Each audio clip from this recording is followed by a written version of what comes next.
Bienvenidos a la oficina de PGH, para nosotros es grato tener nuevamente tu atención. La historia narrada a continuación no pretende hacer apología al delito, solo tiene fines históricos e informativos. Recuerda que el relato está basado en anécdotas e investigaciones, por ello puede que algunas cosas no hayan sucedido como se cuentan en el video, eres libre de sacar tu propia versión.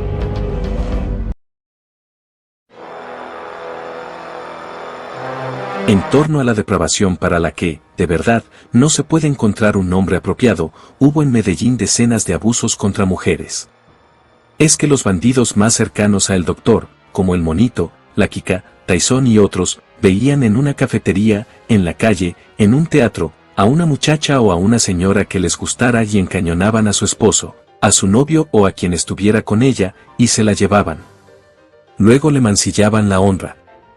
Más tarde la dejaban en cualquier calle o la borraban. Creían que esa era una característica de lo que ellos llaman el varón.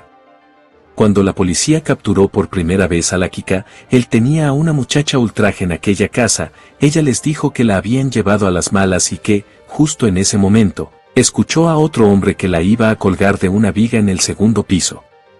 Tyson, el hermano de la Kika, no borraba a pepazos. Él las estranguló.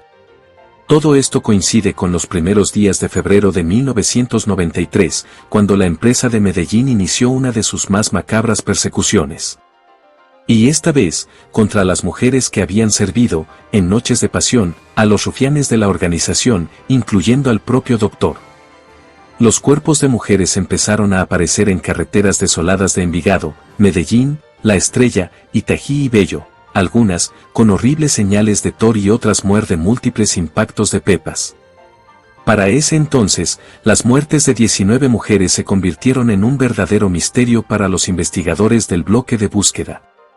Meses después de la ola de haces, las autoridades supieron que la empresa buscaba en ellas información para localizar a sus enemigos o, en algunos casos, como pretexto para no pagar favores recibidos.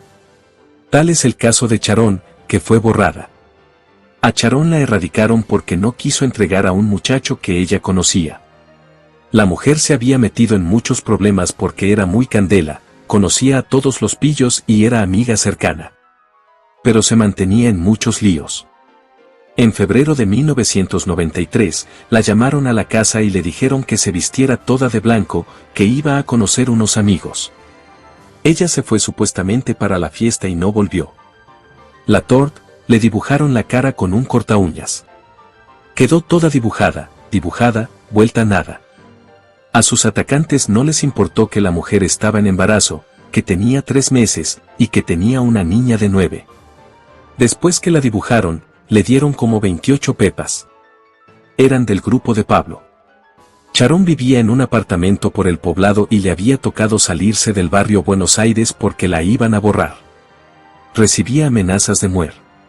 Una amiga que vivía con ella, María, todo el tiempo supo quiénes habían sido sus ejecutores, y por eso se perdió. Aparte de Charón, la líder, eran como 15 mujeres. Las contactaban, les decían, vamos para una finca y se armaba. Siempre daban con ellos porque no sabían para dónde ni quiénes eran. Charón decía, alístense que vamos pa' una finca. Todas iban a ciegas. A Charón la extinguieron por Las Palmas porque no quiso llevar a sus contratistas a la casa de un señor que ella conocía. Sí, un enemigo de Pablo, uno de los Moncada. Lo buscaban como locos. Charón era hija de Flor, una señora que presentaba muchachas en Medellín. Fue muy conocida por todos, pero a la mujer también la borraron en 1992. Entonces la hija asumió el puesto y empezó a representar a las muchachas. Pero lastimosamente se metió en una cantidad de problemas. Le gustaba contar lo sabido del grupo del doctor a otros combos. Ella era muy zapa, contaba todo lo que oía. A otra mujer, una muchacha que se llamaba Alexandra, también la borraron. El grupo de féminas estaba en una isla por Capurganá cuando Alexandra dijo que conocía a un muchacho que resultó ser enemigo de Pablo. Sospecharon de ella porque de un momento a otro, con desesperación, dijo que se tenía que ir para Medellín urgente. Pero era un pretexto. Quería contarle al enemigo del doctor que ahí estaban sus adversarios. La encerraron en una pieza sin más. La habían pillado. Se la llevaron en una lancha y no llegó a Medellín. La debían borrar. Y lo confirmó la conversación sostenida por radio de los rufianes. Lleve la marrana para la finca y mándela para el Bronx. El Bronx era la orden de borrar a alguien y los marranos eran las personas a las que iban a erradicar. Todas las mujeres no dijeron nada. Se quedaron calladas. A los 8 días Tilton y el flaco se fueron para Medellín y trajeron 4 mujeres más de la casa de Charón. Antes de que llegaran las nuevas féminas, a las otras mujeres les tocó atender a 16 muchachos a la vez. Fue horrible. Les hicieron muchas maldades, les tiraron cangrejos. Incluso pusieron un columpio de un árbol, del más alto. Cuando Tilton llegaba, montaba a una allí, y la golpa hasta que ya la viera vomitando y casi difunta. Eso no era todo. A otras las agarraban y las metían al mar de cabeza hasta que éstos se cansaran de reír. Se decía que los trabajadores de Pablo eran los más malos, porque los patrones no tanto. A una la agarraron y le llenaron toda la cabeza de sanfor, pega para zapatos, y la mandaron tuzada a Medellín. Casi todas las que estaban allá fueron borradas. Solo quedaron vivas 2. En esa isla estuvo Tilton, el hermano de él. Se mencionó también que Nicolás, el hijo de Roberto, Juancho, el hijo de Pablo, Mario y uno que le decían Mano de Piedra. Estaban comprando fierros para Pablo. La primera vez que las mujeres fueron al lugar, no iban sino 3.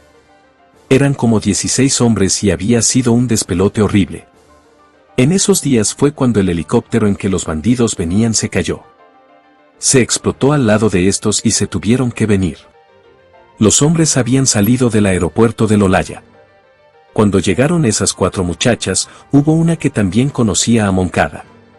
Una compañera, entonces le dijo, no vas a decir nada, no le digas que vos lo conoces. No le digas que yo lo conozco para que nos evitemos problemas. La compañera, sin embargo, no le contó que ya habían borrado a una muchacha por eso. La recién llegada que andaba toda tragada con uno de los rufianes, le contó que su compañera conocía a Moncada y que también ella. Ese fue su último día. Cuando el grupo de mujeres se disponía a salir de la isla, retuvieron a la compañera y le dijeron, usted, venga primero con nosotros. La fémina pensó que la iban a borrar, pero como era callada, no dijo nada. Cuando llegó a Medellín, la agarraron y le dijeron, ¿dónde vivís vos? Ella les dijo que mejor se iba sola. Estos entonces le mencionaron, no, venga, nosotros la llevamos. Fueron, anotaron el número telefónico y la dirección. El motivo fue porque la compañera tenía que hablar con Juancho, el hijo de Pablo. La dejaron allá, pero a los días desocupó el hogar. Cuando borraron a Tilton con Wilmar por el sector de la Visitación, las víctimas mujeres pensaron, bien muer, todo lo que nos hicieron allá y no nos dieron plata. A otras féminas las borraban porque se portaban mal con ellos y cometían cualquier embarrada, no hacían lo que aquellos querían, o muchas veces porque les robaban plata. Algunas mujeres se buscaron la extinción por escuchar conversaciones que no debían.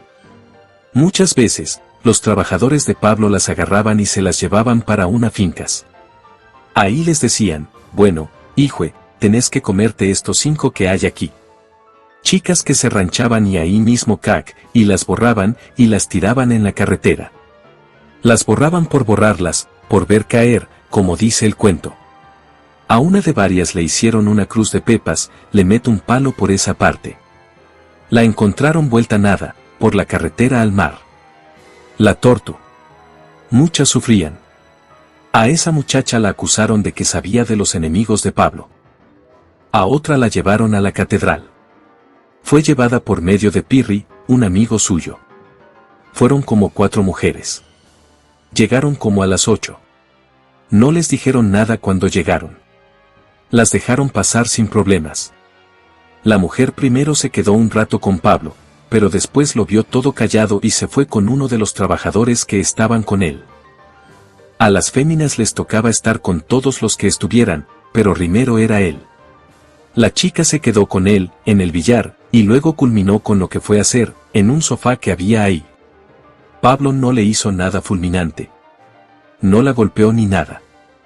Era como todas las personas, pero, cuando las mujeres hablaban mal de ellos, la embarraban.